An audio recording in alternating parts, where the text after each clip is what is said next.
It's a good motorcycle. It's been to New York and Chicago and up through Canada and down to Texas. I was a sound engineer. 1984. And I was a specialist in sound. And he's been to the Lucas Ranch many, many, many times. They know it. I have several patents in the electronics area in devices relating to sound. Skywalker Sound, that's the name of the first company, was very interested in sound. So they needed somebody who would who had that background. One of the engineers who worked on the One Flew Over the Cuckoo's Nest knew me, and he asked me out for an interview at the ranch, and I became the EditDroid coordinator, which was a sound droid to begin with, and then the EditDroid, it developed from that as a picture editing thing. Because they didn't know exactly what to do. There was no EditDroid at that time. There was no, we weren't sure how we were going to get a thing that was made for sound, basically, into editing for pictures and then out to the Skywalker Ranch. And so I was the coordinator, and it became my job to figure out how to do that. And again, the beautiful way he keeps all his buildings out of sight.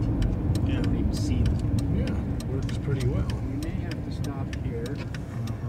I think it'll open. I don't think you have to. Just drive up a little bit. Just see if it opens. Yeah. Okay, and your name, sir? Sinclair, John Sinclair.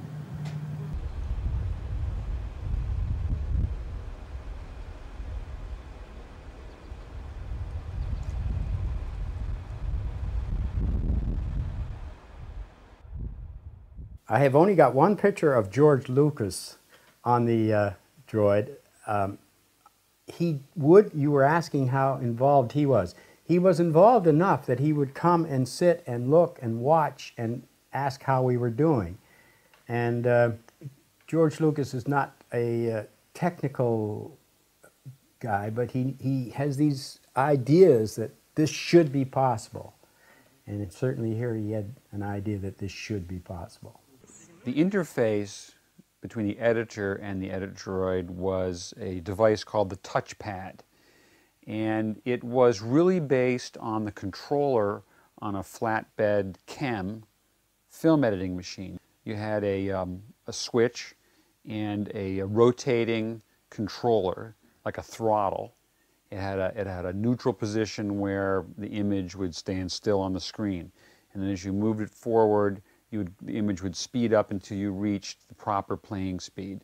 And if you went really far with the control, you could zip, you could fast forward or rewind through material. So you controlled the image in front of you with this touchpad controller. And then when you found a frame that you wanted to mark where you wanted the first frame of a cut to be, you had a little button, which was an in cut, button. And then when you found a frame which was the end cut, you had another button. You could press it. So that would mark in the memory of the EditDroid, those are the beginnings and end of a clip that you want to cut together. Everything in one hand, cut head, cut tail, splice, and you would have a video source and the result of your cut on another monitor, and then you would see what you were doing on another screen, very much like looking at a computer. You had a graphical interface which had a timeline, and you had a picture track, and you had 2 audio tracks. We might have had 4 at one time. And that represented the view that you would have in traditional film editing if you were on a bench with rewinds and a synchronizer, which was a device which locked the picture and the tracks together. That image was then graphically taken and put on the screen. And that was the original justification for how the screen looked. It was to give the editor something familiar to the film world that it was replacing. We didn't have a mouse, did we? We had a trackball.